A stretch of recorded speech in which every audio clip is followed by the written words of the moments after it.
Shalom, selamat malam Bapak Ibu yang terkasih di dalam Kristus. Selamat pagi bagi Bapak Ibu yang stay di Amerika dan selamat siang menjelang sore bagi Bapak Ibu yang stay di Jerman. Selamat bertemu kembali pada kelas pembelajaran firman Tuhan di Sema Adonai pada hari Sabtu tanggal 1 Februari 2025. Yang malam ini kita akan belajar tentang materi yang berjudul Manajemen Kehidupan yang akan dibawakan oleh narasumber kami yaitu Pak Pendeta Dr. Kudus Pardede MTH. Baik Bapak Ibu sekalian, sebelum kita memulai kelas pembelajaran kita, maka kita akan membukanya dengan berdoa terlebih dahulu. Mari Bapak Ibu kita berdoa. Bapa kami yang di surga, terima kasih dan puji syukur ya Bapa atas pemeliharaan-Mu dan penyertaan-Mu sepanjang hari ini bagi kehidupan kami. Dan juga terima kasih ya Bapak karena kami masih boleh sekali lagi berkumpul di dalam kelas Sema Adonai dalam keadaan sehat untuk kembali belajar tentang kebenaran firman-Mu. Ya Bapak, biarlah kiranya selalu ada penyertaan dan pimpinan-Mu bagi kelas pembelajaran kami. Dan berkatilah saya ya Tuhan sebagai moderator. Mampukan saya melakukan tugas dan kewajiban saya malam ini dengan baik dan lancar, dan juga berkati para operator yang bekerja di belakang layar. Mampukan juga mereka untuk bisa bekerja, melakukan tugas dan kewajibannya dengan sebaik-baiknya. Berkati juga internet dan perangkat yang kami pakai pada saat ini ya Tuhan, sehingga tidak ada satu kendala pun yang dialami oleh perangkat dan internet kami selama pembelajaran ini berlangsung. Dan terutama berkatilah hamba-Mu Pak Kudus yang akan menyampaikan kebenaran firman-Mu malam ini ya Tuhan. Berikanlah hikmat yang hanya daripada-Mu dan berikanlah dan urapilah setiap perkataan dari Pak Kudus sehingga Pak Kudus mampu menyampaikan kebenaran firman-Mu ini kepada kami semua dengan memberikan pemahaman yang baik dan benar sesuai dengan kehendak-Mu Tuhan. Dan berkatilah juga kami yang berada di dalam kelas ini Tuhan, dan juga yang mendengarkan di live YouTube ataupun nanti yang mendengarkan di live tunda. Buka hati dan pikiran kami Tuhan dan terangi dengan Roh-Mu. Berikan juga hikmat kepada kami sehingga kami sungguh-sungguh bisa menangkap pengajaran Pak Kudus, juga mendapatkan pemahaman yang baik dan benar sesuai dengan kehendak-Mu. Dan materaikanlah firman ini di dalam hati dan pikiran kami Tuhan.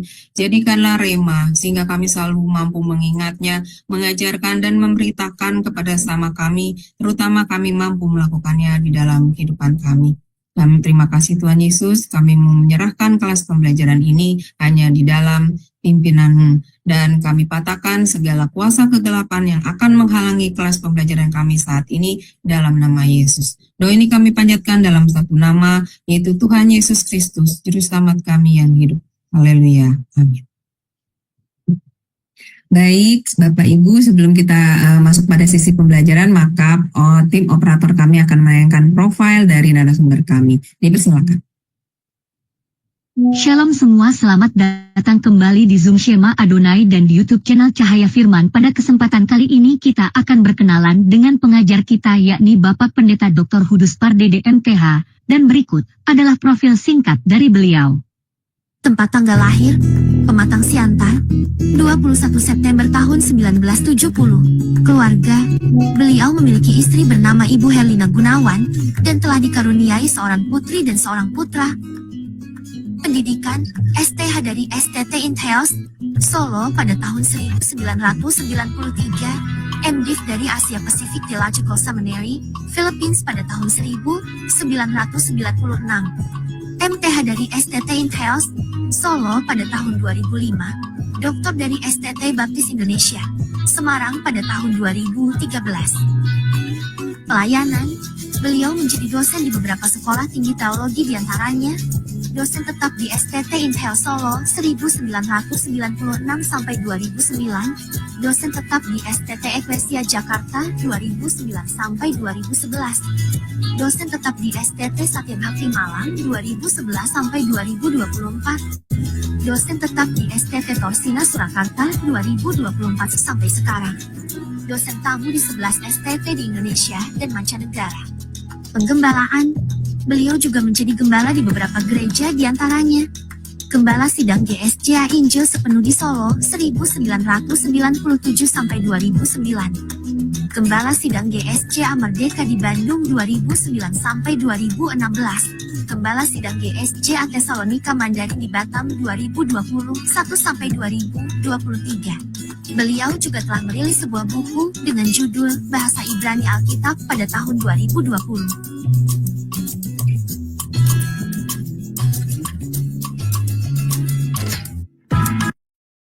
Ya, baik. Terima kasih untuk tim operator yang telah menayangkan profil dari narasumber kami.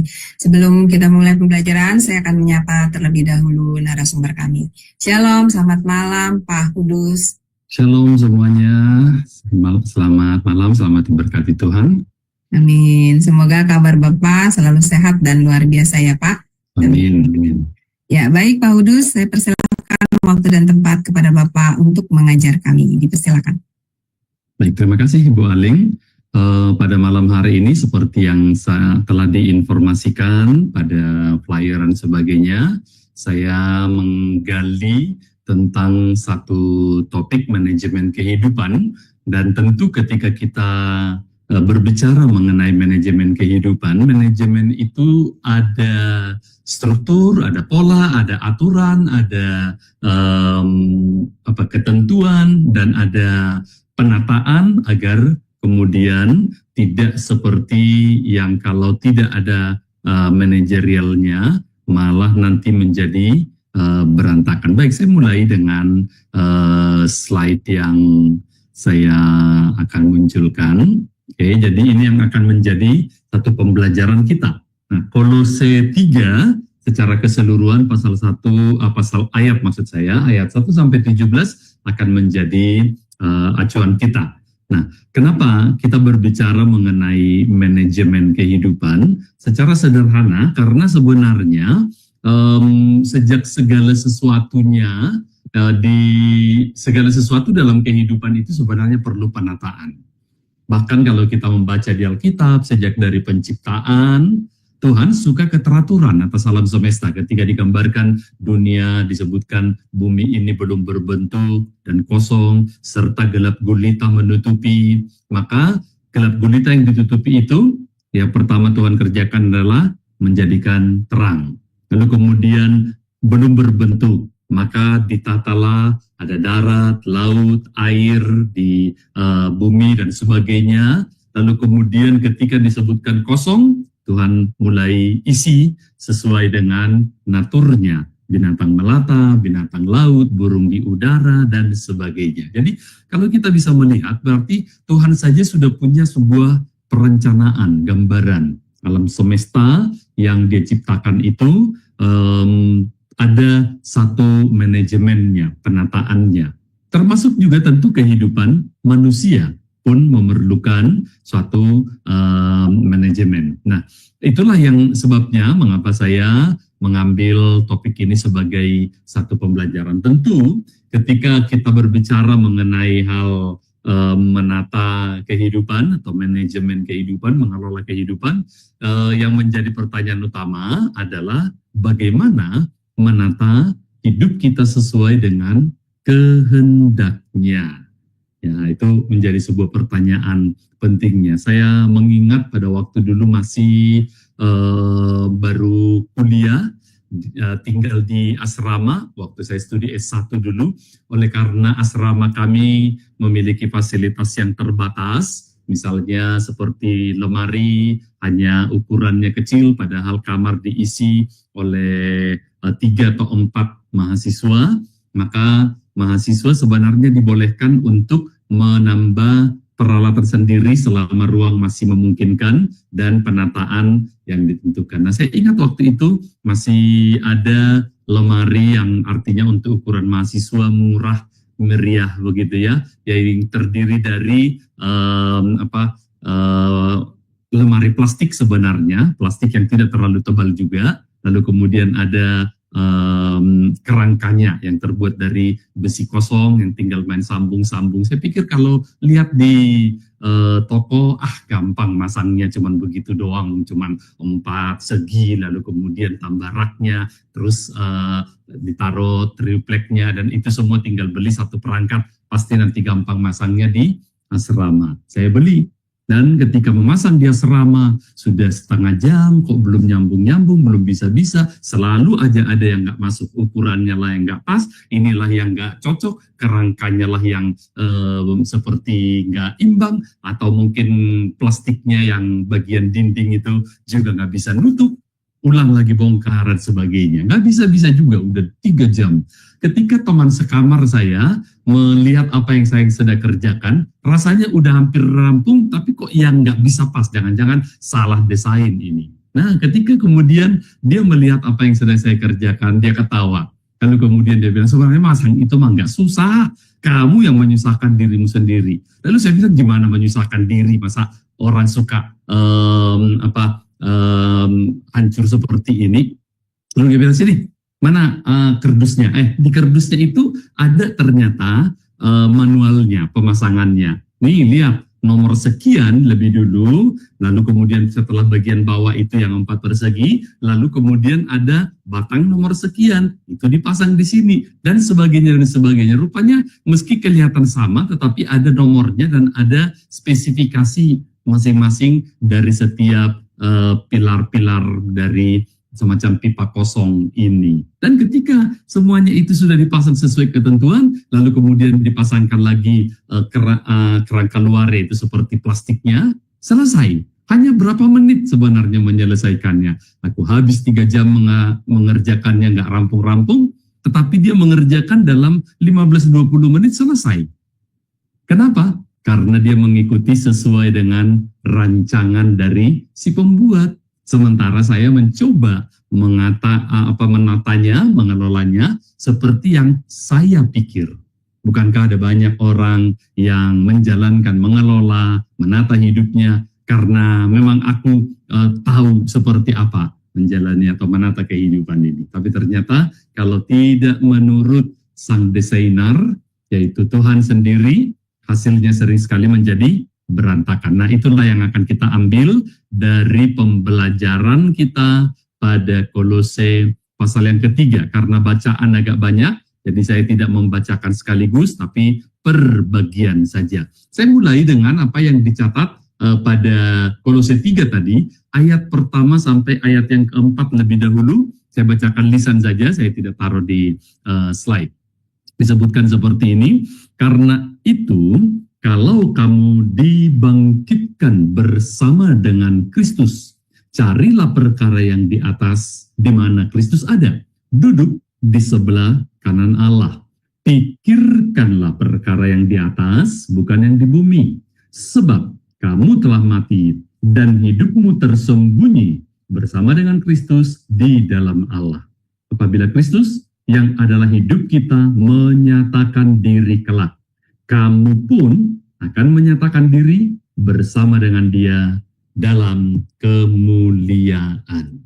Demikian ayat 1 sampai ayat yang keempat. Nah, kalau kita melihat dari ayat ini, jelas 4 ayat ini, jelas sekali bahwa diberi petunjuk. Ini yang harus pertama kali kalian lakukan, yaitu carilah perkara yang di atas, di mana Kristus ada.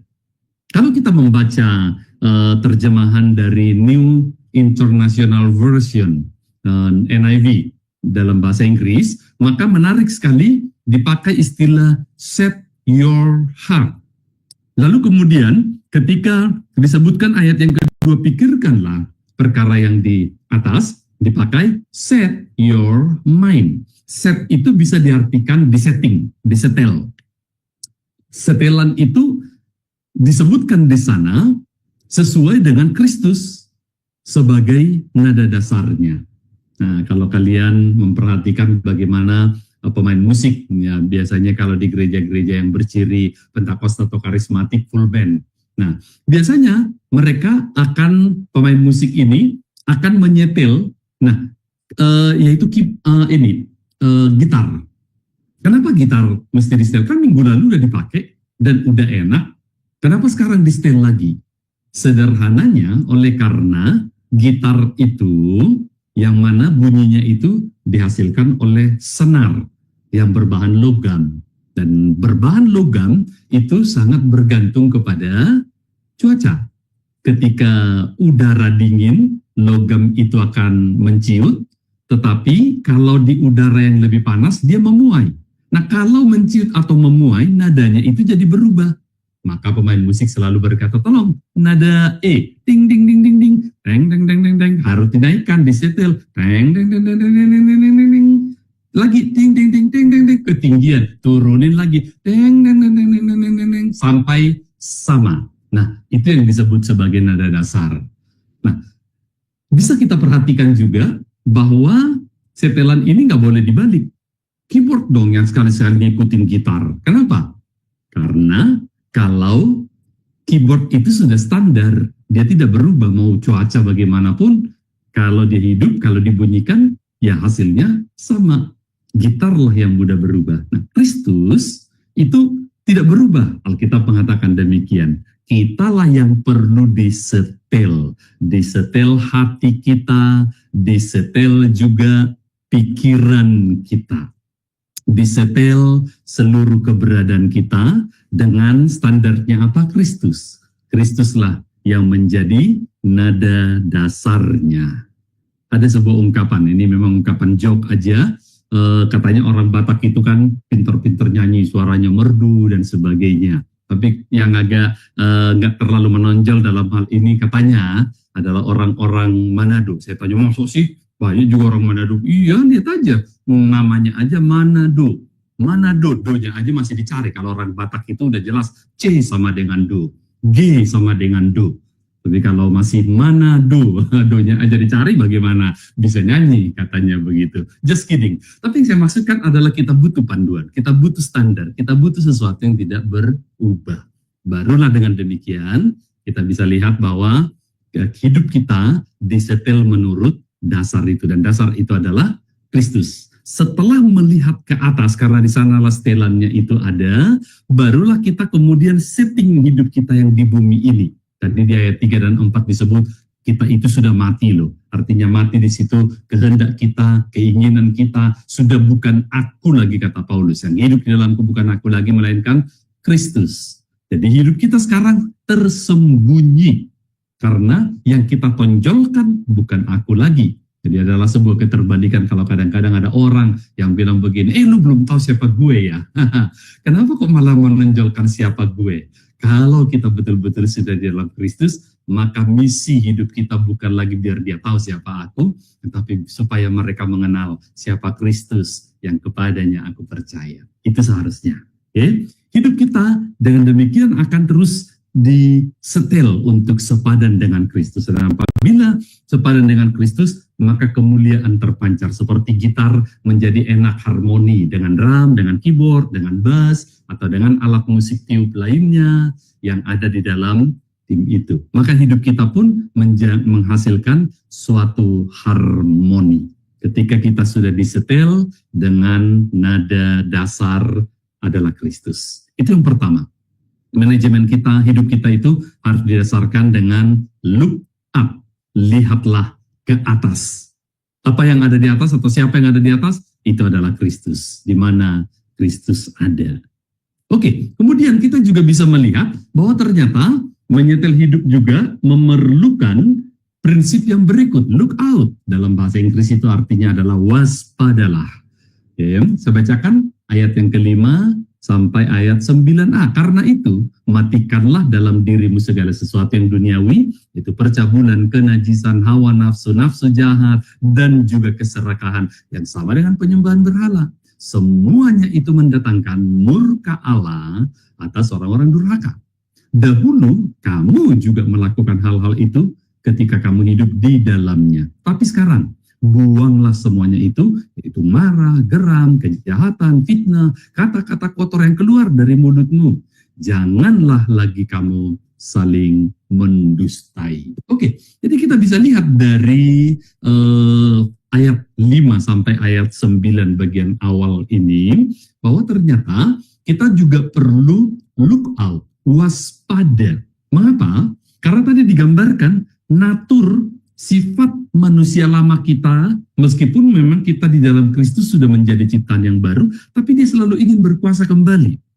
Meskipun kita mungkin sudah kenal Kristus, bertobat, tetapi ada satu semacam keinginan, kayaknya enakan dulu ya, waktu aku belum bertobat, ya kalau ada yang orang macam-macam dengan aku, ya aku bisa langsung hantam dia, atau mungkin jangan coba-coba berani menipu aku, belum tahu dia siapa aku. Biasanya ada keinginan untuk kembali kepada manusia lama. Karena itulah dalam ayat 5 diberikan sebuah perintah yang jelas dan tegas, matikanlah. Lalu kemudian ayat yang ke-8 setelah menyebut sejumlah daftar tadi, buanglah. Buanglah apa saja tadi disebutkan, marah, geram, kejahatan, fitnah, kata-kata kotor, jangan mendustai. Nah, kenapa ini dibuang? Bukankah sebenarnya hal inilah yang membuat biar orang tahu bahwa kita bukan orang yang gampang diinjak-injak, bukan orang yang mungkin bisa disepelekan. Karena kalau kita terlihat terlalu lembek, orang jadi sembarangan kepada kita. Tapi tidak demikian halnya. Justru kalau kita melihat, kalau kita mau menyetel kehidupan kita menurut standar Kristus, justru kita harus membuang semuanya itu, karena karakteristik yang sedemikian itu tidak ada pada Kristus. Kristus pernah marah, tapi dia bukan pemarah. Kristus mungkin pernah geram, tetapi geramnya hanya terhadap kejahatan, kemunafikan, tetapi bukan terhadap hal-hal yang mungkin membuat kita secara umum mungkin anyel dengan seseorang. Matikan semuanya itu. Dan inilah sebenarnya cara memanage hati dan pikiran kita.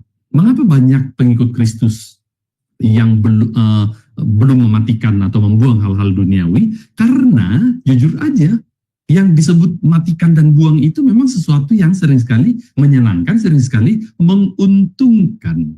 Bukankah memang dengan mungkin menunjukkan bahwa kita ini seorang yang tidak bisa disepelekan, karena kalau berani macam-macam dengan saya bisa marah, dan marahnya, ngamuknya itu. Nah, biasanya kita lalu bangga dengan yang seperti itu. Tapi yang kita lupakan itu sebenarnya hal-hal yang sudah diperintahkan untuk dimatikan dan dibuang ini, apabila tidak ditaati, justru akan mendatangkan konsekuensi akhir, yaitu ayat 6 tadi, bahwa hal-hal seperti dalam daftar itu mendatangkan murka Allah.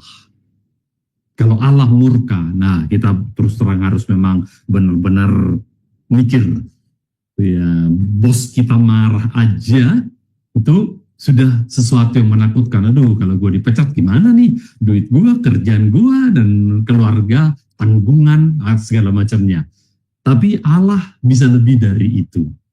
Makanya ada sebuah ayat yang berkata, jangan takut terhadap orang yang bisa membunuh tubuhmu, tapi nggak bisa berbuat apa-apa lebih dari situ. Tapi takutlah akan Dia yang selain bisa membunuh tubuhmu, tetapi juga membuang engkau ke neraka kekekalan. Ini jauh lebih menakutkan. Takut akan Allah seharusnya adalah sebuah karakter yang kita terus-menerus disetel ke arah itu. Di look out, waspadailah hal-hal yang disebutkan di dalam daftar tersebut. Jadi kalau kita bisa melihat bagaimana misalnya gambaran dari disebutkan pada ayat yang ke-5, misalnya ada kata percabulan lah, atau hawa nafsu, nafsu jahat, keserakahan. Kadang-kadang kita gak rela melepaskan ini.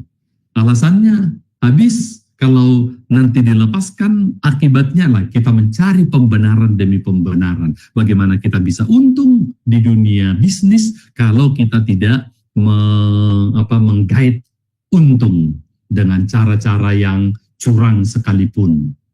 Toh orang lain juga melakukannya. Biasanya kita lalu memakai alasan pembenaran itu. Tapi ingatlah bahwa ada konsekuensi akhir yang jauh lebih serius daripada sekedar untuk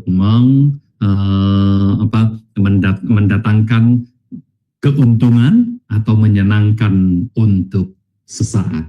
Sebabnya ada sebuah film lawas yang dulu berkata nikmat membawa sengsara, misalnya demikian, karena diingatkan akan konsekuensi jangka panjang bahkan kekekalan.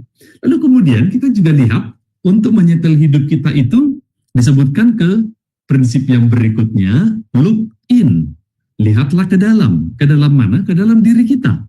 Ayat 9 sampai ayat yang ke-11 mengatakan seperti ini dari Kolose 3. Ayat 9 dari bagian B, kamu telah menanggalkan manusia lama serta kelakuannya dan telah mengenakan manusia baru yang terus-menerus diperbaharui untuk memperoleh pengetahuan yang benar menurut gambar Khaliknya. Ayat 11, dalam hal ini tiada lagi orang Yunani atau orang Yahudi, orang bersunat atau orang tak bersunat, orang barbar atau orang skit, budak atau orang merdeka, tetapi Kristus adalah semua dan di dalam segala sesuatu. Nah, kalau tadi setelah kita melihat ancaman yang dari luar, yang bisa saja apabila kita tidak waspadai merongrong, menabrak, melabrak, dan kemudian membuat kita akhirnya hancur, kali ini juga diingatkan, lihat ke dalam, ada sesuatu yang mungkin bercokol di dalam diri, sifat, karakter, kepribadian kita yang justru membuat setelan kita tadi itu malah tidak sehat. Nah, ada dua kata yang dipakai tadi selain tadi buanglah atau bahkan matikanlah. Lalu kemudian di ayat yang ke-9 dipakai kata kenakanlah. Oke, ayat yang ke-10 ya, lebih tepatnya tanggalkanlah yang lama, lalu kemudian ayat yang berikutnya kenakanlah yang baru. Dalam hal ini, ketika kita menemukan kata yang dipakai di sini tanggalkan, kenakan, dia Rasul Paulus memakai analogi seperti orang berpakaian memang. Nah, tentu Anda sangat paham bahwa setiap hari, terutama kalau orang Indonesia, ya orang di Indonesia itu mandi itu minimal 2 kali sehari. Pagi sebelum beraktivitas, lalu sore atau malam sebelum nantinya atau pulang dari tempat pekerjaan, sebelum nanti tidur. Oke, biasanya demikian. Ya, di beberapa negara kadang-kadang mandinya bisa sekali aja sehari, tergantung cuaca atau mungkin juga beberapa faktor yang lain termasuk budaya. Bahkan di beberapa tempat bisa saja seminggu nggak mandi, pakai parfum aja untuk menutupi aromanya. Nah, tentu kita memahami bahwa ini sesuatu perilaku yang secara umum kurang sehat. Mengapa? Sebab ketika bahkan kita mungkin mengenakan pakaian yang lama, memang bisa ditutupi kalau hanya soal aroma dengan parfum lah atau apa, tetapi tetap saja kotoran dari tubuh kita itu nempel di sana.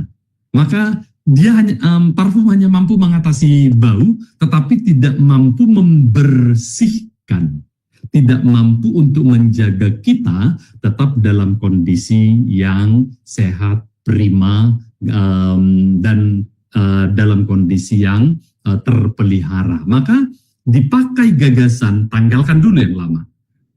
Atau bukan hanya mengganti, orang kan tidak lihat pakaian bagian dalam. Oke, memang iya.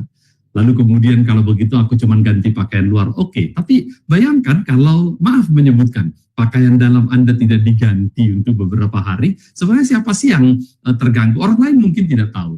Tapi Anda yang mengenakannya yang akan merasa tidak nyaman, merasa gatal, apalagi kalau pas sedang berbincang dengan orang gitu. Waduh, rasanya gimana gitu kan? Anda sendiri yang justru melihat konsekuensinya. Maka perintah yang disebutkan di sini, tanggalkanlah manusia lama itu tadi, lalu kemudian setelah itu kenakanlah manusia baru. Jangan didobel. Jangan ketika ke gereja menjadi serigala berbulu domba. Jadi kulit dombanya itu hanya dipakai pada waktu mau ke gereja. Atau jangan sampai menjadi orang Kristen yang pakai remote, Ya, remote itu kan ada on off atau mode, atau HP kita yang ada mode silent gitu kan. Ya, jadi pas hari Minggu Christian mode, ya modenya orang Kristen. Tapi hari Senin kembali lagi ya orang duniawi. Nah, jangan. Karena ketika kita sudah menanggalkan yang lama, maka kita sudah seharusnya mengenakan yang baru. Itu yang disebutkan di sana. Tugas Tuhan memang memberi hati baru, tetapi tugas kita menjaga hidup, menjaga hati agar tetap baru dan dibaharui. Itu sebabnya tadi dalam pembacaan kita jelas sekali diingatkan bahwa ayat 10 terutama setelah kita mengenakan manusia baru itu, kita juga harus terus-menerus diperbaharui. Ya, itu sebabnya saya mendukung rekan-rekan yang secara rutin mengikuti acara pembelajaran melalui Shema dan Cahaya Firman ini, agar kita terus-menerus dibaharui dalam firman, dibaharui dalam kebenaran, refresh dalam hal-hal yang mungkin kita abaikan atau lupakan, padahal itu adalah sesuatu yang sangat serius, konsekuensinya bahkan dalam hal-hal tertentu menyebabkan kita gagal bukan hanya dalam 1-2 bidang, tapi bahkan hingga kekekalan. Maka kita perlu terus-menerus dibaharui. Jadi Tuhan telah memberi kepada kita hidup yang baru, hati yang baru, tetapi tugas kita tetap menjaganya agar tetap baru, atau kalau mungkin pernah ternoda, terkotori, maka kita minta dibaharui. Itulah yang diminta oleh Raja Daud pada waktu dia diingatkan oleh Nabi Nathan bahwa dia telah berdosa dengan membunuh Uria, lalu kemudian mengambil Batsheba, istri dari Uria itu, untuk menjadi istrinya. Dan pada waktu dia ditegur sedemikian, Daud bukannya malah marah, membuat pembenaran, alasan, atau menggunakan kuasanya sebagai raja untuk kemudian menyuruh tangkap nabi provokator ini. Raja aja berani dia provokasi, atau dijelek-jelekin, disebarkan hoax.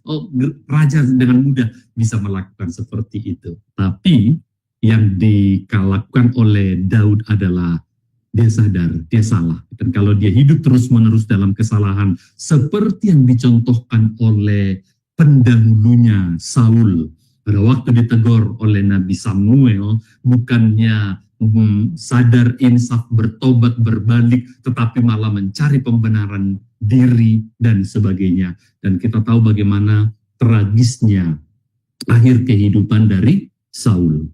Daud belajar dari situ, dan disitulah justru dia bertobat, dia justru berpuasa, dia justru memohon belas kasih Tuhan, dan tercipta sebuah mazmur yang pada waktu itu yang tentu menjadi sebuah mazmur yang sangat-sangat memberkati ketika kita merasa terpuruk oleh karena dosa dan kesalahan kita. Itulah mazmur 51. Dan secara khusus ada satu ayat di Mazmur 51 itu ketika Daud berkata, perbaharuilah sukacita keselamatanku. Karena aku bisa berpura-pura, kira-kira begitu. Aku bisa sok-sok tidak terjadi apa-apa, nothing happen, segala sesuatunya oke, aku masih diberkati dan sebagainya. Toh aku tidak merasa gagal, tapi dia tidak bisa membohongi hati nuraninya. Dan itulah sebabnya disebutkan, beriku hati yang baru ya Allahku, dan bangkitkan rohmu di dalamku, perbaharuilah sukacita kekuatanku, dan jangan ambil rohmu dariku. Itu adalah sebuah doa yang luar biasa. Karena tanpa ada roh Tuhan, maka yang terjadi seperti Raja Saul adalah penurunan, kemerosotan, bahkan kemudian kegagalan dan kehancuran. Kita perlu menjaga agar hidup kita yang telah dibuat baru oleh Tuhan senantiasa dibaharui.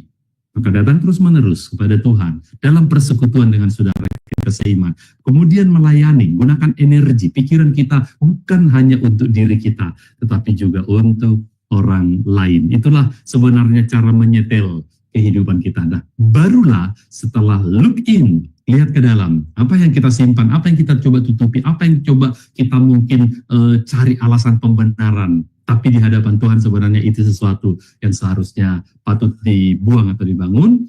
Maka setelah look in inilah, barulah di ayat yang berikutnya disebut look around. Lihatlah sekeliling. Kalau saya lanjutkan pembacaan kita dari ayat 12 sampai ayat 17 dari Kolose 3. Kolose 3 ayat 12 sampai 17, karena itu sebagai orang-orang pilihan Allah yang dikuduskan dan dikasihinya, kenakanlah belas kasihan, kemurahan, kerendahan hati, kelemah lembutan, dan kesabaran. Sabarlah kamu seorang terhadap yang lain, dan ampunilah seorang akan yang lain. Apabila yang seorang menaruh dendam terhadap yang lain, sama seperti Tuhan telah mengampuni kamu, kamu perbuat jugalah demikian. Dan di atas semuanya itu, kenakanlah kasih sebagai pengikat yang mempersatukan dan menyempurnakan. Ayat 15, hendaklah damai sejahtera Kristus memerintah dalam hatimu, karena untuk itulah kamu telah dipanggil menjadi satu tubuh, dan bersyukurlah. 16, hendaklah perkataan Kristus diam dengan segala kekayaannya di antara kamu, sehingga kamu dengan segala hikmat mengajar dan menegur seorang akan yang lain, dan sambil menyanyikan mazmur dan puji-pujian dan nyanyian rohani, kamu mengucap syukur kepada Allah di dalam hatimu. Dan segala sesuatu yang kamu lakukan dengan perkataan atau perbuatan, lakukanlah semuanya itu dalam nama Tuhan Yesus, sambil mengucap syukur oleh Dia kepada Allah Bapa kita. Oke, sekarang setelah kita tadi look up, lihat ke atas di mana Kristus ada dan itu jadikan setelan, look out, waspada apa yang menyerang dari luar, look in, apa yang kita simpan. Barulah setelah semua itu disetel, sekarang barulah look around. Lihatlah sekeliling. Digambarkan untuk melihat sekeliling kita itu, maka kita harus melakukannya, memandangnya sebagai orang pilihan Allah. Orang pilihan Allah, jangan sampai mempermalukan Tuhan yang memilih kita. Memilih untuk sesuatu yang mulia. Orang yang dipilihnya itu pun seperti digambarkan dalam ayat ini, yang sudah dikuduskan dan dikasihinya. Artinya ketika kita melihat perlakuan orang kepada kita, maka kita bisa melihat ini seharusnya orang yang menjengkelkan. Bagaimana cara kita menyikapi orang seperti ini? Udah, biarkan, cuekin aja, atau jauhin, atau balas. Ya, orang yang menyebarkan fitnah, hoax tentang kita, apa yang kita lakukan? Oh, aku juga punya rahasia dia, biar dia kapok ya, biar dia ngerti ya, biar dia kena batunya ya. Lalu kita balas dan kita sebarkan, kita kembangkan ceritanya, kita gosipin. Oke. Biasanya kita memang memakai standar perlakuan orang lain. Kalau kamu baik dengan aku juga baik dengan. Tapi kalau kamu macam-macam, aku bisa lebih macam-macam lagi. Dengan kata lain, kita sebenarnya belum memulai dalam manajemen pertama, look up. Karena Kristuslah standarnya, bukan dia. Dan ketika kita melihat dalam relasi dengan Kristus, ternyata kita tahu kita adalah orang pilihan. Orang pilihan yang juga telah dikuduskan tadi. Lalu dikasihinya. Nah sekarang sebagai orang yang dikasihi, masihkah kita akan membalaskan orang yang menjahati dengan kejahatan? Ketika kita yang tadinya begitu najis dan kotor lalu kita dikuduskan, masihkah kita melihat orang-orang yang hanya karena beda jenis dosa dengan kelemahan dengan kita, lalu kemudian kita menghakimi, kita lalu kemudian memojokkan, mempermalukan mereka, menyebarkan berita-berita tentang keburukan orang, hanya sekedar agar kita terlihat lebih unggul dari mereka? No way. Itu berarti kita belum menyetel cara memandang sekeliling kita itu sebagai orang pilihan Allah yang dikuduskan dan dikasihinya. Itu yang harus kita miliki. Kemudian kita juga bisa melihat di sana, sikap kita itu tidak berdasar pada kemauan atau perlakuan orang banyak. Itu tadi yang saya sudah sebutkan. Juga sikap kita terhadap sekeliling bukanlah berdasarkan perhitungan untung rugi. Ya, ada uang abang sayang, nggak ada uang abang ditendang. Pernahkah Anda mendengar kalimat yang seperti itu? Hitung-hitungan rugi. Ya, dalam bahasa bercanda seorang teman berkata, aku baru tahu sebenarnya sahabat itu ternyata sangat berharga. Kalau dari dulu aku tahu, udah kujual sahabat-sahabatku karena berharga. Oke. relasi kita dengan orang-orang di sekeliling kita harusnya bukan berdasarkan hitung untung rugi, tetapi berdasarkan apa? Identitas di dalam Kristus tadi. Karena keberhargaan kita ditentukan bukan oleh apa kata dunia, tetapi apa kata Kristus. Perlakuan yang kita terima dari Tuhanlah yang menjadi acuan kita untuk kemudian memperlakukan orang lain. Ya, tapi kan dia jahat dengan aku. Ngapain orang kayak begitu dibaikin? Oke, seolah kita akan memakai standar orang yang sebenarnya kita pun betul tidak suka, tetapi kemudian standar orang itu kita kenakan. Minimal kepada dia deh, biar dia kena batunya, biar dia tahu rasa. Tetapi ingatlah, look around itu harus dilakukan sebagai orang yang telah mengalami perlakuan yang begitu baik dan begitu murah hati dari Tuhan. Kalau Anda sudah mendapatkan kemurahan hati yang begitu luar biasa dari Tuhan, lepas dari Anda bukanlah karena Anda orang benar, orang jujur, orang yang bagaimana, tapi Allah masih berbaik hati denganmu. Masakan kita sih sepelit itu lagi. Juga ayat yang ke-15 menggambarkan tadi, hendaklah damai sejahtera Kristus memerintah dalam hatimu. Jadi, look around, lihat sekeliling itu berdasarkan pertimbangan damai sejahtera. Saya cukup sering memperhatikan orang-orang yang katakanlah gampang menyakiti, melukai orang lain dengan perkataan. Biasanya orang yang melukai dengan sikap, perbuatan, perkataan adalah juga orang yang terluka. Ketika hatinya terluka, maka dia akan berusaha melukai orang lain. Seolah-olah itu adalah kompensasi. Ketika orang dikejar oleh rasa bersalah, maka dia terlalu reaktif terhadap kesalahan yang sama apabila dilakukan oleh orang lain. Hanya untuk menutupi seolah-olah untuk bidang yang satu ini aku mau unggul gitu. Tetapi tidak demikian cara kita look around. Yang harus kita lakukan adalah kita lebih dahulu dipenuhi oleh damai sejahtera. Dan orang yang hatinya dipenuhi damai sejahtera juga akan memperlakukan orang lain dengan damai sejahtera pula. Itu yang kita harus sadari, kita pahami. Sebab hanya apa yang tersimpan dalam hati pikiran kita yang bisa kita keluarkan. Itu kan Yesus yang katakan. Karena ketika perbendaharaan seseorang itu adalah baik, maka yang keluar dari perkataannya pun adalah baik. Anda tidak bisa mengeluarkan sesuatu yang tidak ada pada perbendaharaan hatimu. Maka inilah yang menjadi standarnya to look around based on the peace, dengan damai sejahtera. Dan yang tidak kalah pentingnya seperti ayat 16, yaitu ketika look around, kita harus mendasarkannya pada firman Tuhan. Hendaklah perkataan Kristus diam dengan segala kekayaannya di antara kamu. Hanya apabila firman itu berdiam di dalam kamu, di antara kamu, maka perlakuan kita kepada orang-orang di sekeliling kita itu akan bukan berbasis pada apa yang dia katakan atau lakukan pada kita, tetapi apa yang telah kita terima dari Tuhan sendiri.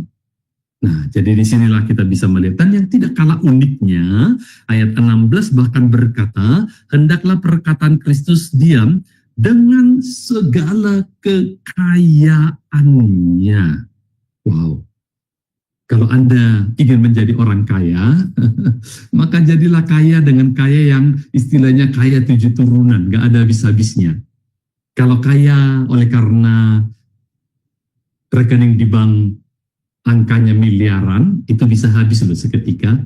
Entah itu karena dikorup oleh pegawai bank, itu pernah terjadi beberapa kali, atau bank yang bangkrut dan uang Anda tertahan walaupun ada lembaga penjamin sistem penjamin simpanan seperti LPSI di Indonesia, tapi sering sekali urusannya rumit dan ruwet banget. Atau ketika Anda investasi, lalu investasi ini mungkin merugi atau bangkrut atau apapun bisa terjadi. Di sini Ternyata kekayaan seperti yang Yesus katakan dalam bidang semuanya itu tidak menjamin. Karena ngengat dan karat, kata Yesus, itu bisa menghancurkan, menghilangkan. Tetapi jika kita kaya, yang dalam arti jenis kekayaan yang ini, perkataan Kristus diam di dalammu, itu nggak bisa dicuri. Itu nggak bisa diambil. Itu adalah kekayaan yang bisa dibagikan dan tidak ada habis-habisnya. Dan yang ada padamu tidak bisa diambil atau dicuri oleh yang lainnya. Wow, asik banget kalau kita bisa melihat bagaimana orang kaya, tapi kekayaannya berbasis kepada firman ini. Look around, lihatlah sekelilingmu, dan firman itulah yang seharusnya menjadi sebuah landasan untuk melihat dan memperlakukan sekeliling kita. Nah, jadi kalau kita bisa melihat sekarang bahwa ternyata memang kita perlu memanage, menata, mengelola kehidupan kita. Kita mau menghasilkan hidup yang seperti apa? Apakah yang seperti kita cita-citakan? Oke, itu baik, itu bagus. Tetapi cita-cita kita sesuatu yang sering sekali lepas kendali, kita tidak mampu untuk selalu memastikan, menjaminkan itu akan terjadi. Tetapi kalau itu adalah cita-cita Kristus, maka itu tidak akan ada yang dapat menghalangi, tidak ada yang bisa membatalkannya. Nah, jadi Tuhan mau agar kehidupan kita ditata sesuai dengan kehendaknya, bukan kita yang mengikuti keinginan diri sendiri. Ini yang harus kita sadari. Itu sebabnya dalam doa Bapa kami, kita selalu mengungkapkan doa yang diajarkan oleh Yesus itu. Datanglah kerajaan-Mu, jadilah kehendak-Mu di bumi, di hidupku, di keluargaku, pekerjaanku, karirku, hubunganku, seperti di surga. Setelannya ada di sana. Apakah kita telah menata, memanage itu sesuai dengan kehendaknya? Sudahkah hidupmu disetel? Atau ketika tidak disetel, menghasilkan suara yang sumbang, fals. Dan Anda tentu tahu, mendengar suara orang fals itu, rasanya menjengkelkan, rasanya itu mengganggu banget, rasanya itu kalau bisa itu sound systemnya itu dirusakin aja sekalian daripada mendengar dia nyanyi dan sebagainya. Oke, sudahkah hidupmu disetel supaya menghasilkan harmoni yang sesuai dengan rancangan kehendak Allah, bukan yang masih belum dimanage dan yang hasilnya adalah justru menjadi suara yang sumbang. Saya berdoa bahwa melalui sharing firman pada malam hari ini, kita melihat kembali area mana saja dalam hidup kita yang perlu disetel. Sudahkah pertama-tama Anda lakukan look up, lihatlah kepada Kristus, dialah setelan hidup kita. Kemudian look out, lihat ada usaha upaya si jahat, lingkungan sekitar, orang-orang yang memberi pengaruh pada diri kita yang bisa merusak rancangan Allah dalam diri kita. Dan juga jenis yang ketiga yaitu look in, yang tersimpan dalam diri kita, yang mungkin kita tidak waspada, yang kita anggap itu sudah dari sononya, sudah setelan awalnya seperti itu. Emangnya orang Batak itu kalau ngomong mesti keras, mesti kasar. Seolah-olah itu sesuatu yang tidak bisa disetel. Look in. Tapi kemudian setelah itu baru look around. Lihatlah orang-orang sekeliling membutuhkan Kristus. Engkau yang telah mengalami perjumpaan perubahan hidup oleh Kristus, orang lain membutuhkannya. Look around. Seperti yang engkau terima perlakuan dari Kristus, begitulah perlakuan yang ditunggu oleh dunia darimu untuk mereka. Diberkatilah Anda yang berkata, terjadilah firman ini dalam hidupku dalam nama Yesus. Amin. Kembalikan kepada Ibu Aling untuk memandu percakapan kita. Ya, baik. Terima kasih Pak Hudus untuk pemaparan materinya. Luar biasa ya Pak. Kita belajar tentang bagaimana memanajemen kehidupan kita sesuai dengan ajaran Kristus. Ya, baik Bapak Ibu, sebelum kita masuk pada sesi tanya jawab dan diskusi, maka saya terlebih dahulu akan membacakan acara-acara Sema Adonai ke depannya ya Bapak Ibu. Ya. Baik, sudah tampak di layar. Baik Bapak Ibu, setelah kelas ini masih ada kelas terakhir ya di Sema Adonai di jam 21. Dan kita akan belajar seperti biasa bahasa Ibrani ya Bapak Ibu, dan Ini sudah masuk sesi yang ke-29 dengan tema Translating Quotal Verbs yang akan dibawakan oleh narasumber kami seperti biasa Pak Evangelis Erikson Ritonga BPH dan moderatornya adalah Bro Agus. Selanjutnya di hari Minggu tanggal 2 Februari 2025 di jam 19.00 waktu Indonesia Barat. Seperti biasa ya Bapak Ibu, di Sema Adonai akan ada ibadah online. Dan ibadah online kita ini akan dipimpin liturgisnya oleh Ibu Heni dan yang memimpin lagu pujiannya adalah Ibu Lisa. Dan untuk tema khotbah ibadah kita adalah olah pikir tanpa khawatir. Diambil dari Nas Lukas 12 ayat 4 sampai dengan 7 dan akan dibawakan oleh narasumber kami yaitu Pak Pendeta Dr. Kudus Pardede MTH. Selanjutnya ini adalah renungan pagi Sema Adonai ya Bapak Ibu, diadakan setiap hari mulai dari Senin sampai dengan Sabtu, dimulai dari jam 5.30 pagi waktu Indonesia Barat dan dilayani oleh hamba-hamba Tuhan yang sangat memberkati. Jadi Bapak Ibu untuk renungan pagi Sema Adonai ini dapat Bapak Ibu ikuti lewat Zoom Sema Adonai atau lewat channel YouTube Cahaya Firman. Dan bagi Bapak Ibu yang belum mensubscribe channel YouTube baru kami, Cahaya Firman, tolong subscribe ya Bapak Ibu. Dan bagi Bapak Ibu yang sudah mensubscribe channel YouTube kami, Cahaya Firman, tolong subscribe sekali lagi, dikarenakan channel Cahaya Firman kami yang terdahulu telah terhapus oleh tim kami tanpa disengaja. Jadi Bapak Ibu tolong subscribe sekali lagi channel Cahaya Firman kami dengan penulisan @cahayafirman_C3X.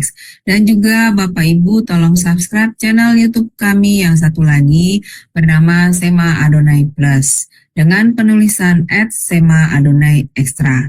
Dikarenakan di channel Sema Adonai Plus ini, Bapak Ibu bisa melihat keseluruhan rekap acara-acara Cahaya Firman yang terhapus dahulu. Dan juga tolong bantu share ya Bapak Ibu channel Cahaya Firman ini kepada yang lain, sehingga semakin banyak juga orang-orang yang bisa mengikuti keseluruhan acara-acara Sema Adonai lewat channel Cahaya Firman, terutama program-program dari Sema Adonai yang tidak di-live-kan di channel-channel lain, seperti program Renungan Pagi Sema Adonai, kemudian Renungan Pagi dari Bapak Gembala kami sendiri, yaitu Pak Pendeta Daniel Palungan, yang diadakan setiap hari Jumat 1 kali dalam seminggu, dan juga ibadah online Sema Adonai.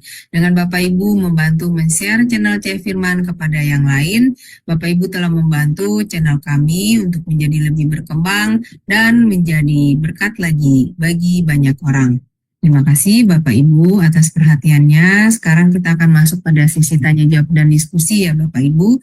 Dan bagi Bapak Ibu yang ingin bertanya, harap raise hand terlebih dahulu sehingga mute-nya bisa dibuka ya mic-nya oleh para operator kami. Ya, baik, terima kasih Pak Hudus, sangat memberkati untuk pelajaran malam ini ya Pak. Dan banyak sekali di sini yang saya lihat Pak, seperti yang pertama ya. Di sini kan dikatakan look up. Lihatlah ke atas ya Pak. Nah, ini saya ini Pak, kalau maksudnya kalau mendengar dari percakapan teman-teman saya gitu ya Pak, yang sesama Kristen ya, atau misalnya dengan saudara sendiri, itu saya mendengar dari mereka sendiri mengatakan bahwa ini untuk yang ini nih Pak, yang nomor 1, look up, lihatlah ke atas.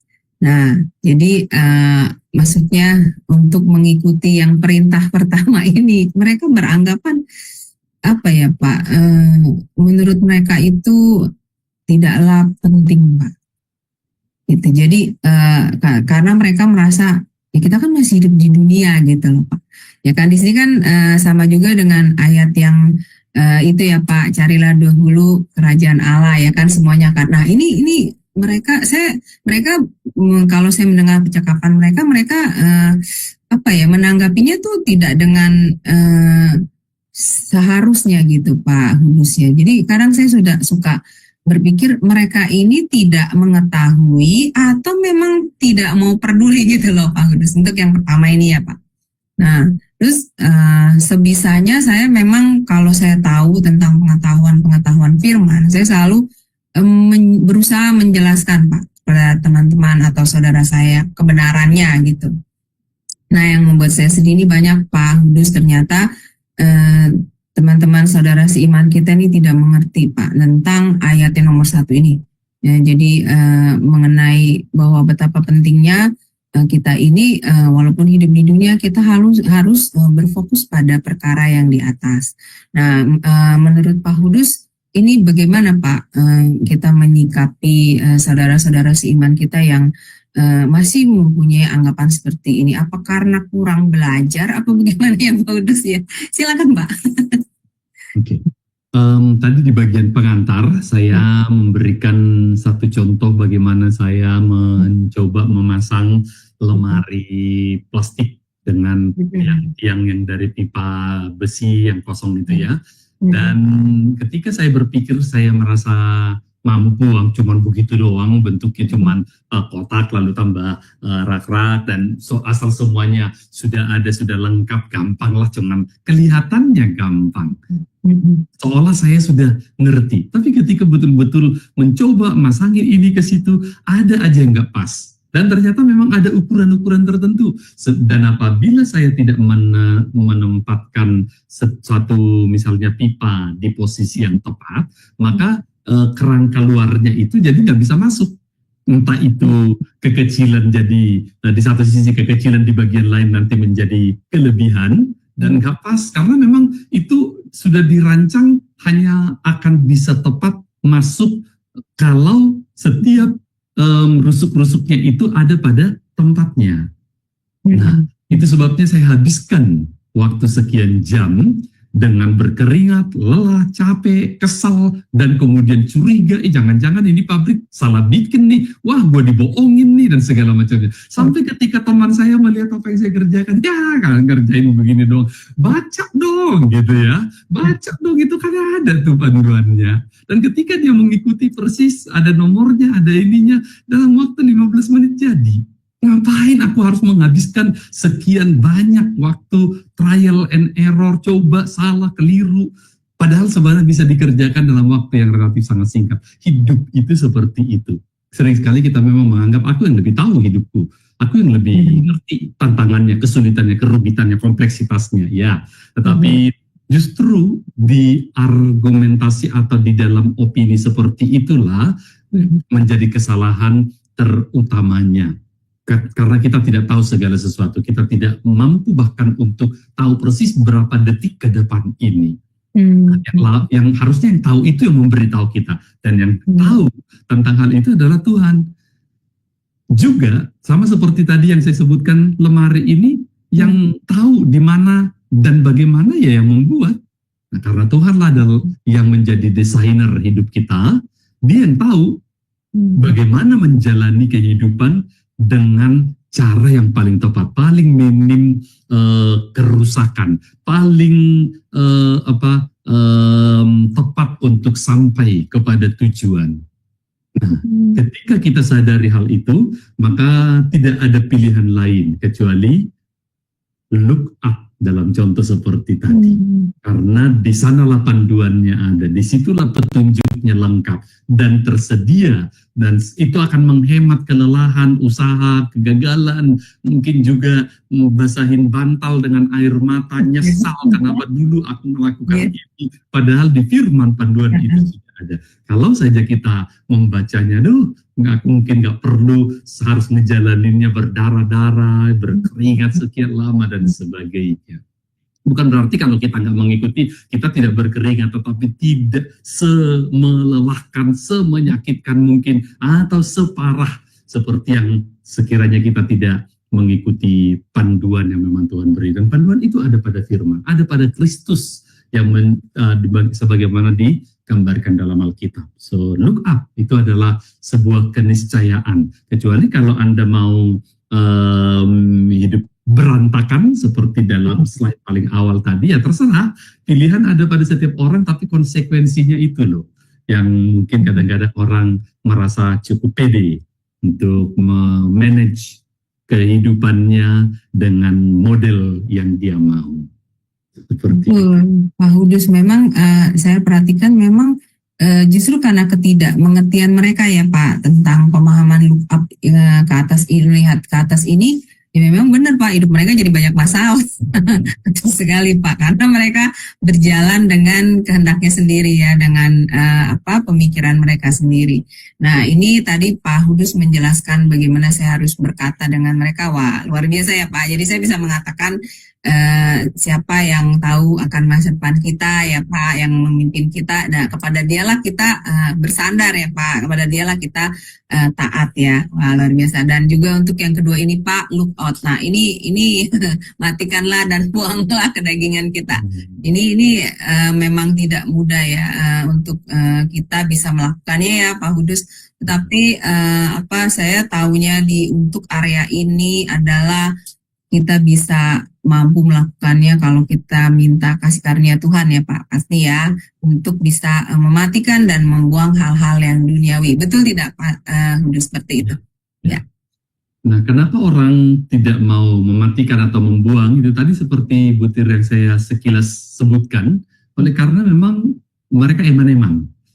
Mematikan karena itu berguna, karena itu memang menguntungkan, mengasihkan, memang ya disitulah enaknya mumpung masih di dunia. You only live once, gitu kan, YOLO. Itu istilah anak muda yang lagi ngetren itu. Karena hidup cuma sekali, ya kenapa tidak dinikmati? Tetapi yang mereka lupa ketika istilahnya hidup untuk dinikmati, tetapi pada akhirnya ketika diniknya habis tinggal mati. Dinikmati. Nah, itu yang saya maksudkan adalah kenapa pilihannya sering sekali adalah pada akhirnya Anda yang mematikan manusia lama atau manusia lama itu yang mematikan Anda. Kalimat yang pernah dipakai oleh pengiklan anti rokok ya, anti rokok. Matikan rokokmu, kalau tidak rokok mematikanmu. Dengan penyakit. Sama persis dengan manusia lama. Matikan manusia lama itu, kalau enggak manusia lama itu yang mematikanmu, begitu. Makanya juga disebutkan buanglah semuanya itu. Buang itu berarti dimulai dulu dengan pertama mengubah konsep pemikiran kita bahwa ini bukan sesuatu yang berharga. Kenapa? Ada orang tertentu yang saya kenal juga, pokoknya apa aja itu disimpan di rumahnya, eman-eman, mungkin sekali waktu perlu udah rusak juga masih disimpan. Ketika dia masih menganggap itu berharga, sekali waktu mungkin berguna misalnya, dia nggak akan mau membuangnya. Nah, kenapa orang tidak mau membuang seperti daftar yang disebutkan tadi, marah, geram, kejahatan, karena kadang-kadang dibutuhkan untuk bersikap jahat, gitu kan? Bersikap marah supaya orang jangan menganggap kita rendah. Itu yang membuat orang lalu menjadi tidak mau membuang. Berarti dibutuhkan lebih dahulu sebuah pencerahan bahwa kalau firman Tuhan berkata buang, karena memang ada bahayanya, ada daya rusaknya, ada kehancuran yang apabila kita memeliharakan. Bukankah menyimpan sampah di rumah kita yang menderita ya kita yang tinggal di rumah itu kan? Yang baunya lah, yang kumannya lah, yang pemandangan yang gak asiknya lah. Bukan orang lain lebih dahulu. Buanglah. Jadi kalau kita sudah menyadari bahwa ini sesuatu yang memang tidak pantas untuk dipertahankan, barulah kita mau untuk membuangnya. Jadi nggak usah mencari alasan pembenaran bahwa ini sesuatu yang dibutuhkan berharga, ya konteksnya kan beda, kita memang masih di dunia. Iya, tahu. Tetapi konteks hidup di dunia ini sudah di-manage, sudah disetel menurut setelan yang dari atas itu, yaitu dari Kristus. Berarti kesadaran ya Pak, berarti harus ada kesadaran dari pikiran kita sendiri, dari hati ya Pak, khususnya untuk ayat yang pengajaran yang kedua ini ya, look out, ya waspadalah. Nah yang ketiga Pak, saya mau tanya ini mengenai hati yang baru. Hati yang baru ini sebenarnya Pak, Tuhan kan yang memberi, itu diberikannya pada saat kapan ya Pak? Ya silakan Pak, udah saya masih belum paham ya ini. Memberi hati yang baru itu pada saat kapan Pak? Kita diberikan hati yang baru oleh Tuhan, silakan. Paulus pernah berkata bahwa di dalam Kristus kita adalah ciptaan yang baru, yang lama sudah berlalu, sesungguhnya yang baru sudah datang. Jadi dan ketika disebutkan di dalam Kristus, sejak kita ada di dalam Kristus, maka kita dijadikan baru. Nah, dalam beberapa praktik denominasi tertentu, misalnya tanpa bermaksud menganggap suatu denominasi lebih unggul dari yang lain, tetapi satu penekanan yang mereka lakukan ketika seseorang telah menerima Kristus adalah membaptiskan mereka, dan cara pembaptisan itu mengikuti dengan satu pola yang dikatakan menguburkan manusia lama dalam air baptisan itu memakai bahasa analoginya Paulus di Roma 6, lalu kemudian membangkitkannya dari air itu seperti sejak itu sekarang dia menjalani hidup baru. Nah, yang saya masukkan pada intinya adalah demikian.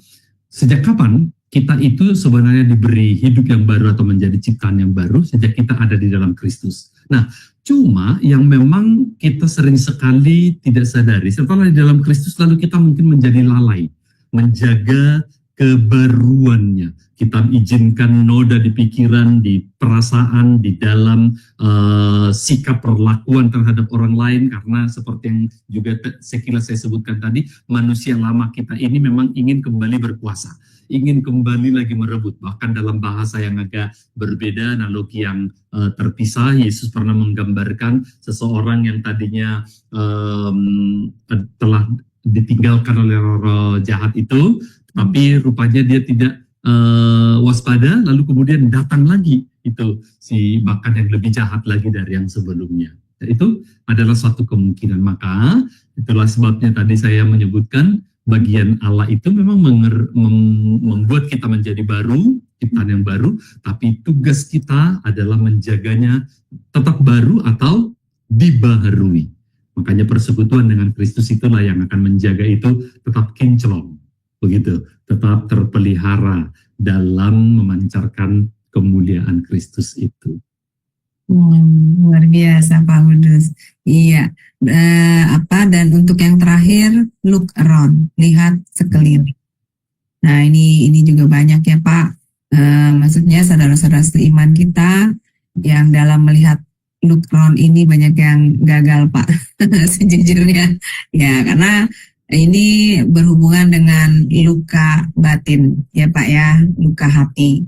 Nah, jadi menerima perlakuan atau sikap orang lain yang menyakiti kita, kita untuk bersikap seharusnya seperti yang diinginkan oleh firman Tuhan ini memang tidak mudah ya Pak, kalau berhubungan dengan hati ya.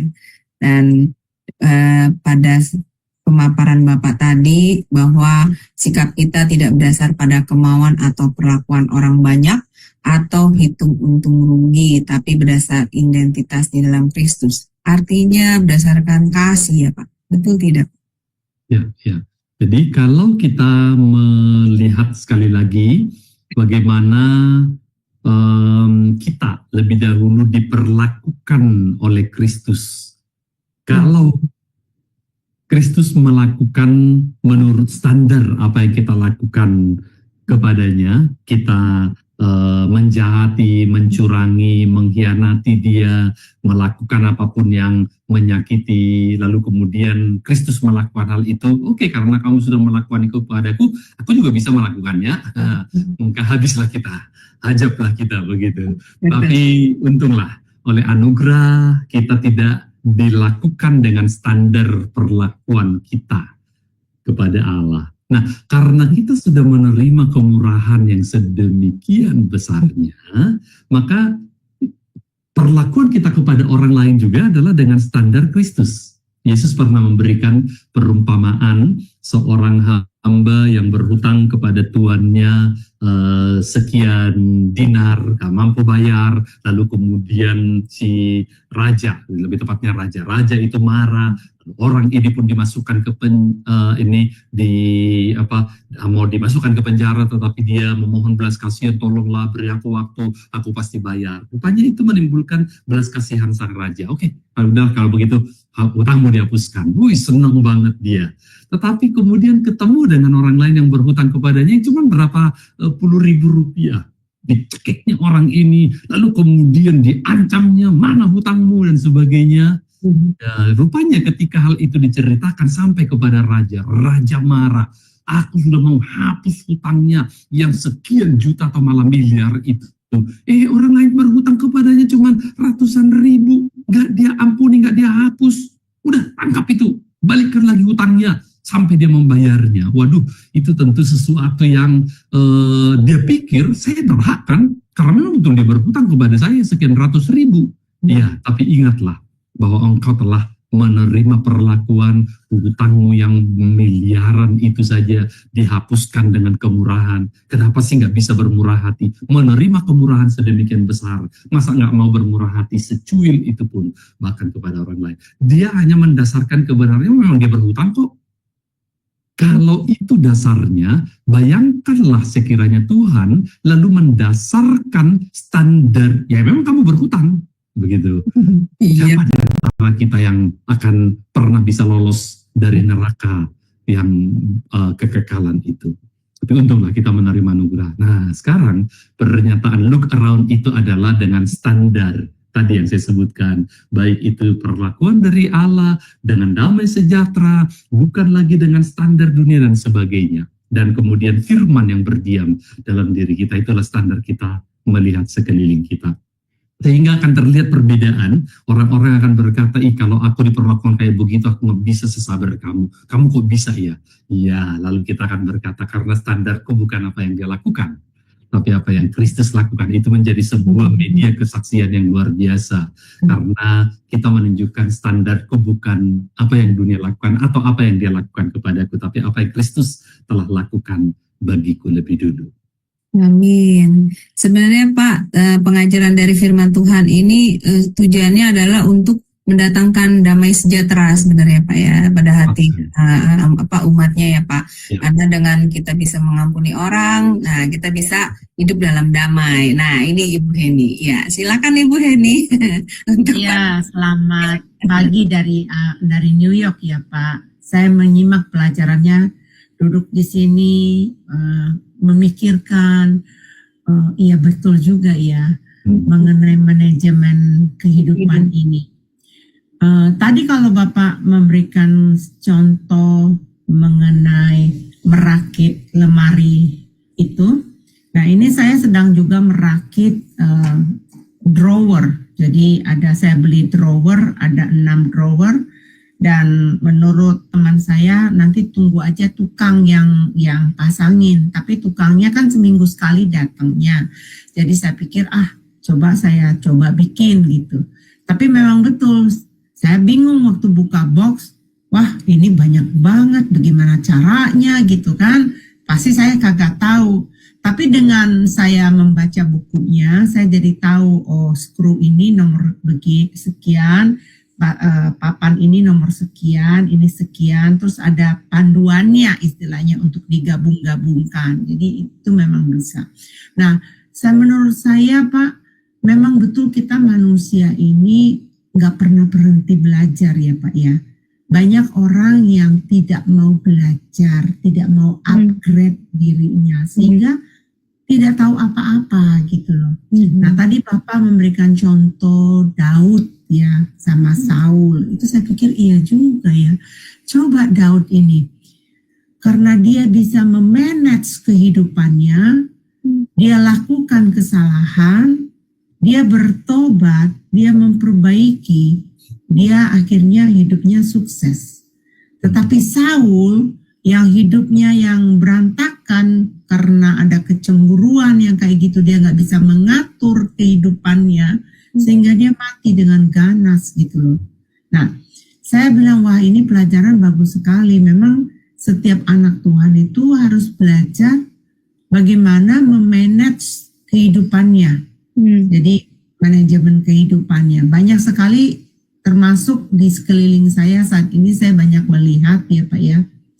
Mereka menjalani kehidupan ya bagaimana ya, jalan aja, nggak usah dipikirin gitu kan. Tetapi kan Pak, kita hidup di dunia ini kan temporary, hanya sementara waktu. Nah yang saya sedang mengucap syukur sama Tuhan itu, termasuk kita yang ada di Zoom ini, termasuk orang yang benar-benar Tuhan kasih kemampuan ya, kecerdasan untuk bagaimana kita mengatur dan kita bisa belajar firman rutin gitu, dapat melayani Tuhan dengan rutin gitu. Nah, dengan orang-orang tipe ini Pak, orang yang suam-suam ya, istilahnya tidak punya gairah dalam hidupnya, memperbaiki hidupnya, itu terbawa lahir. Kadang-kadang saya masih memikir gini Pak, apakah Tuhan beda-beda kah? Dia membedakan orang. Nah bagaimana Pak? Itu masih saya lagi dari tadi mikir, saya lagi nyari tuh Pak. Gimana sih? Kok ada teman saya ini nggak ada gairah sama sekali Pak untuk mau Upgrade ya, memanage, Bu. Iya. untuk upgrade, untuk memperbaiki gitu. Nah itu Pak yang saya sedang pikirkan. Mungkin bisa diskusi sama saya supaya membantu saya untuk memikirkan apakah Tuhan tidak adil. Jadi yang satu dikasihnya kemampuan segini, jadi volume isi tanknya itu penuh, yang satu kosong gitu loh Pak. Kosong terus gitu Bu ini, nggak penuh-penuh. Iya, gimana Pak Hudus? Silakan Pak tanggapannya. Iya. Kalau kita mengambil pembelajaran dari perumpamaan yang Yesus beri tentang talenta, maka pertama-tama ada setiap hamba yang dimiliki oleh Sang Tuhan itu sebenarnya semua diberi kepercayaan. Memang ada tambahan yang kedua, tingkat kepercayaan itu beda-beda. Ada yang 1 talenta, 2 talenta, 5 talenta. Tetapi ini dulu yang kita catat, bahwa setiap hamba dari Sang Tuhan itu diberi talenta. Nggak ada satupun, karena kamu rasanya nggak mampu, udah nggak usah. Nah, mungkin kalau kita lanjutkan lagi dengan penggambaran kenapa kok beda-beda, 1, 2, 5. Seperti itu. Kita tahu di akhir kisah atau perumpamaan itu, bahwa yang ketika pernah diberi kepercayaan tapi kemudian tidak dia gunakan, tidak dia kembangkan, maka yang daripadanya diambil, dan perintah Sang Tuhan itu jelas, berikan hal itu, talenta itu kepada yang sudah terpercaya mengelolanya dengan baik. Jadi sama-sama titik awalnya itu sebenarnya nggak ada yang langsung dipercaya 10 talenta, tetap dimulai dengan 1, tapi dia telah terpercaya, dapat diandalkan, mengelola dengan baik yang 1, sehingga ditambahkanlah kali berikutnya menjadi 2. Dan yang 2 itu tahu juga mengelolanya dengan baik, diberi kepercayaan yang lebih lagi. Jadi pada dasarnya setiap orang sebenarnya diberikan kepercayaan yang sama juga dari Tuhan. Hanya saja memang persoalannya kenapa kok endingnya orang atau perjalanan hidupnya bisa sangat berbeda, bahkan bertolak belakang. Ya pertanyaannya, kamu apakan sumber daya yang telah Tuhan percayakan itu? Waktumu, pikiranmu, tenagamu, skillmu, apakah dia gunakan atau dia malas-malasan seperti hamba yang diberi 1 itu malah dia kubur? Karena saya tahu Tuhan itu adalah orang yang murka apabila ini sampai ini lalu saya kubur. Nah, justru itu yang membuat lebih marah gitu. Nah, kita bisa melihat sebenarnya itulah yang terjadi. Jadi bukan karena sebenarnya Tuhan seolah-olah pilih kasih yang 1 kok dikasih lebih dari yang lain, yang kita ini aku anak raja tapi yang lain kau anak tiri, gitu kan, nggak ada anak tiri dalam kerajaan Allah. Tapi ya mereka tidak terpercaya, tidak mengembangkan, tidak mengelola atau memanage dengan baik sumber daya yang Tuhan percayakan. Dimulai dengan hal kecil sebenarnya. Nah, tipe orang yang seperti demikian Pak, yang tidak mengembangkan, yang tidak mau memproduksikan, itu kan, apakah bisa tergolong orang bodoh Pak?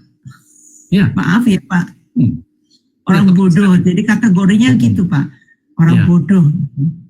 Ya, dalam beberapa ungkapan lain juga memang Amsal cukup sering berkata ini tentang orang malas gitu juga ya.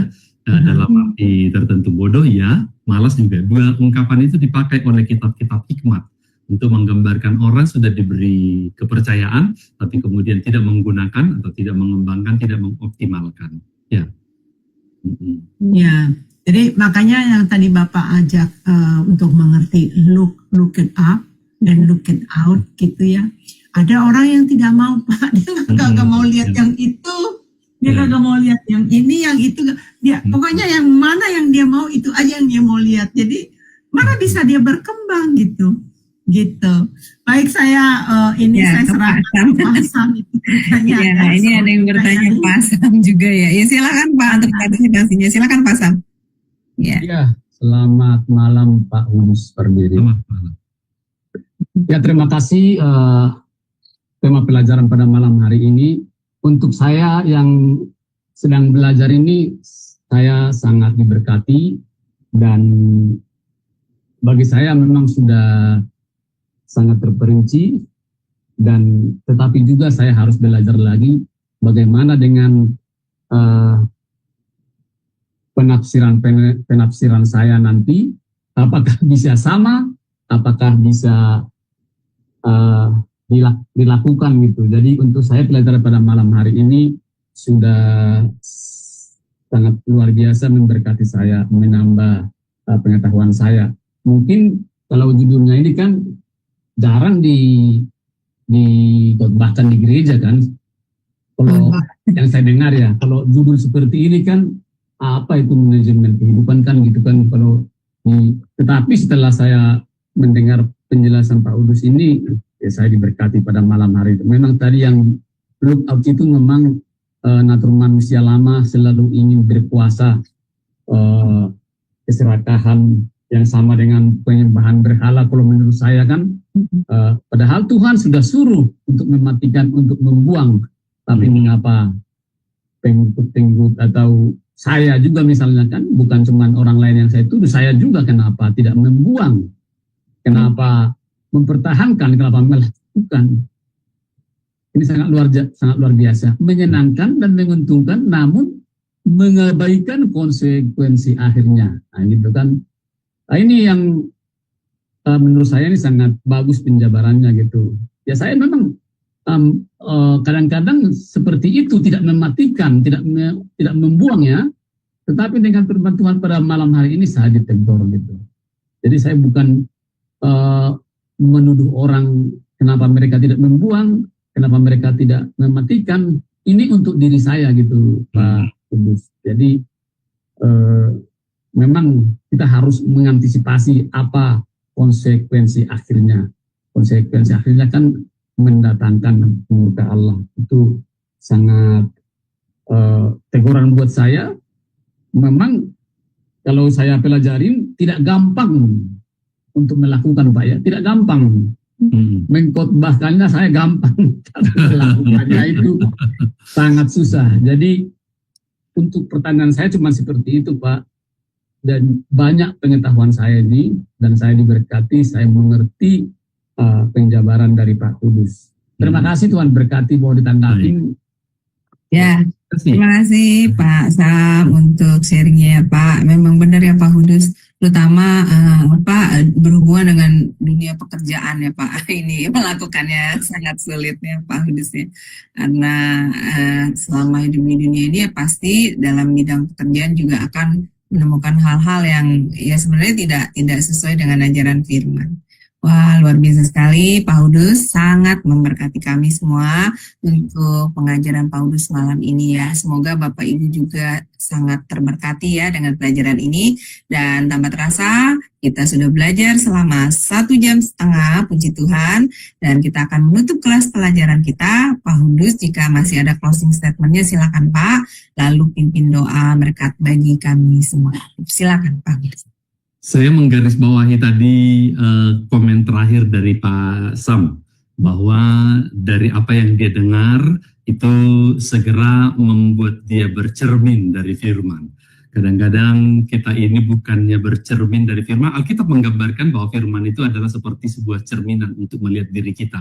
Tapi yang kita lakukan itu seperti waktu anak-anak dulu ada cermin, tapi itu kami pakai pas ada matahari, lalu kemudian menyinarkan ke mata orang agar kemudian aku buta sementara beberapa ada keasikannya. Dan firman ketika menerangi, tapi kita itu topatnya untuk si ini gitu, untuk si apa gitu ya, tapi bukan untuk diri kita. Jadi saya mengambil dari pernyataan Pak Sam, saya segera melihat dalam diri saya. Semudah itu memang kadang-kadang mengkhotbahkannya tadi, tetapi tidak semudah itu ketika kita menghidupi. Tepat sekali.